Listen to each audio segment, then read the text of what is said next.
The sun was just beginning to rise over Charles de Gaulle Airport. Inside Terminal 2E, it was quiet, peaceful, and cold.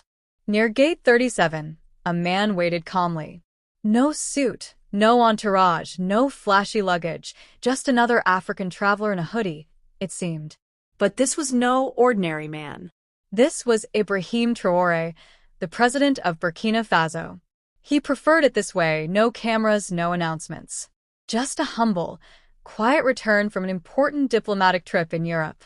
The discussions had been heavy: gold, sovereignty, the future of Africa. But now, he only wished to return home. As he approached his flight to Ouagadougou, he greeted a ground staffer in French with a warm "Bonjour, Xavier." The worker smiled, unaware of who he truly was.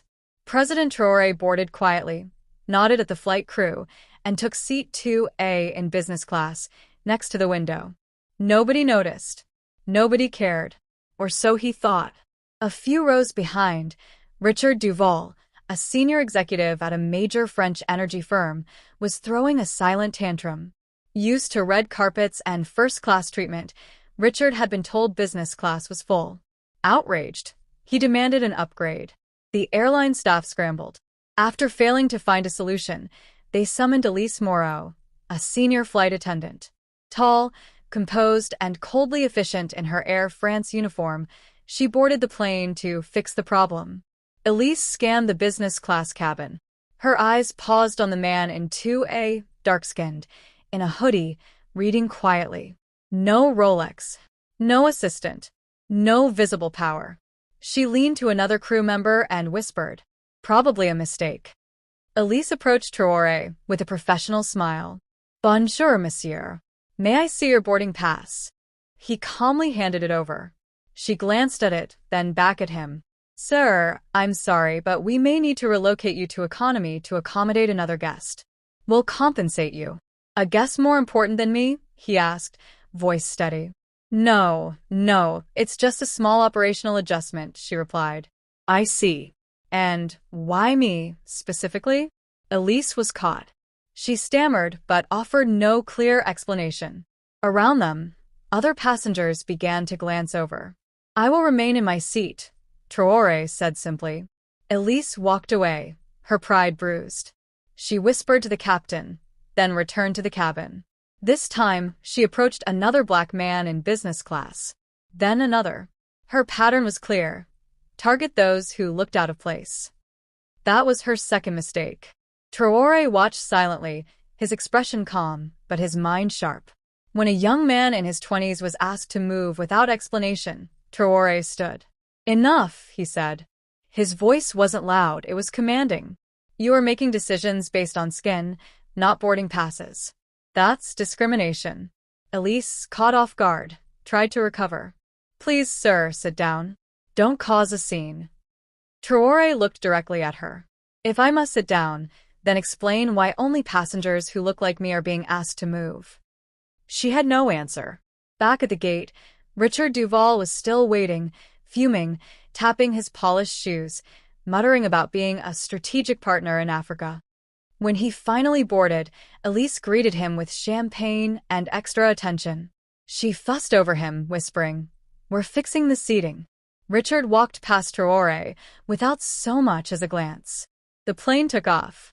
Hours passed. Elise avoided looking at seat 2A. She brought him water with a fake smile, no apology, no warmth. Meanwhile, Richard bragged to her about his company's role in bringing order to Burkina Faso. Elise laughed, oblivious to the man just 2 rows away. A few rows back, a nurse named Aissata whispered to her neighbor, "That's our president. They don't even know who they're humiliating." Her neighbor's eyes widened. As the plane began descending into Ouagadougou, military vehicles and SUVs lined the tarmac. Passengers noticed. "Are we landing in a war zone?" someone asked. "No," someone else said. "Looks like someone important is arriving." Richard smirked. "Must be for me."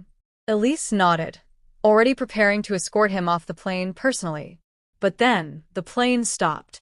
A tall officer in a black beret boarded the aircraft. His boots echoed through the cabin. He stopped at 2A and saluted sharply. Mr. President, welcome home. Gasps. Silence. Hearts stopped. Elise's face turned pale. Richard froze.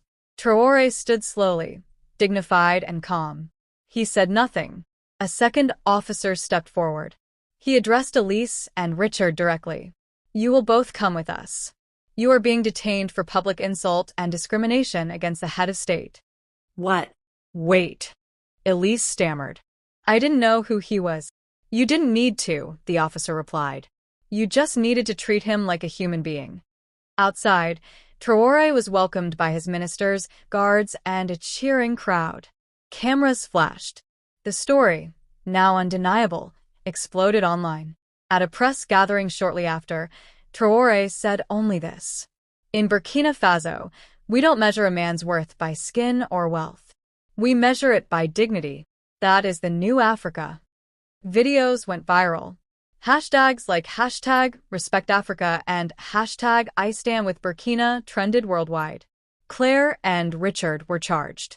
The French embassy tried to intervene, to no avail. No special treatment, Traore said. This is a sovereign nation. Elise cried in custody, claiming, I was just doing my job. The investigator replied coldly, You didn't need to know who he was. You just needed to do it right.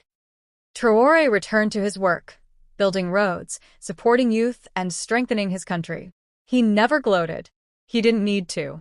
Because on that flight, justice flew with him, quietly, powerfully, and it landed where it mattered most.